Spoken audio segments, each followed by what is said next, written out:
Some 17 years ago, I became allergic to Delhi's air.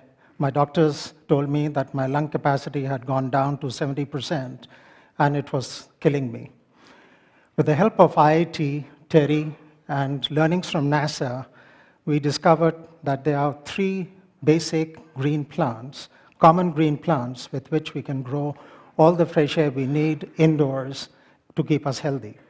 We've also found that you can reduce the fresh air requirements into the building while maintaining industry indoor air quality standards. The 3 plants are areca palm, mother-in-law's tongue, and money plant. The botanical names are in front of you. Areca palm is a plant which removes CO2 and converts it into oxygen. We need 4 shoulder-high plants per person, and in terms of plant care, we need to wipe the leaves every day in Delhi, and perhaps once a week in cleaner air cities.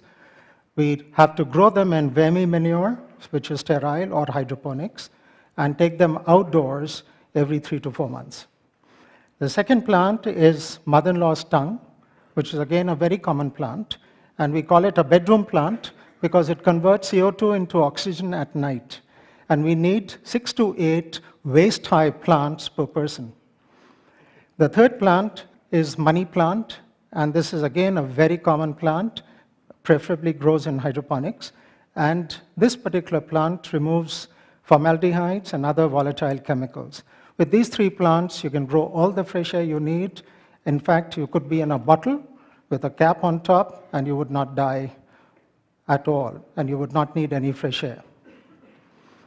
We have tried these plants at our own building in Delhi, which is a 50,000 square feet, 20-year-old building, and it has close to 1,200 such plants for 300 occupants. Our studies have found that there is a 42% probability of one's blood oxygen going up by 1% if one stays indoors in this building for 10 hours.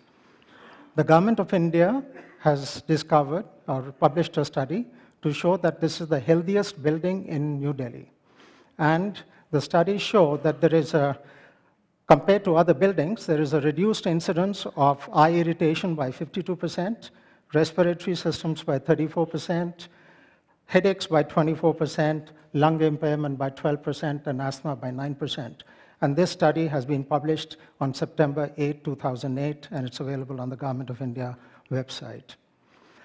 Our experience points to an amazing increase in human productivity by over 20% by using these plants, and also a reduction in energy requirements in buildings by an outstanding 15% because you need less fresh air. We are now replicating this in a 1.75 million square feet building, which will have 60,000 indoor plants.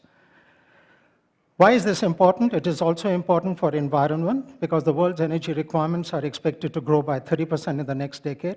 40% of the world's energy is taken up by buildings currently, and 60% of the world's population will be living in buildings in cities with a population of over 1 million in the next 15 years.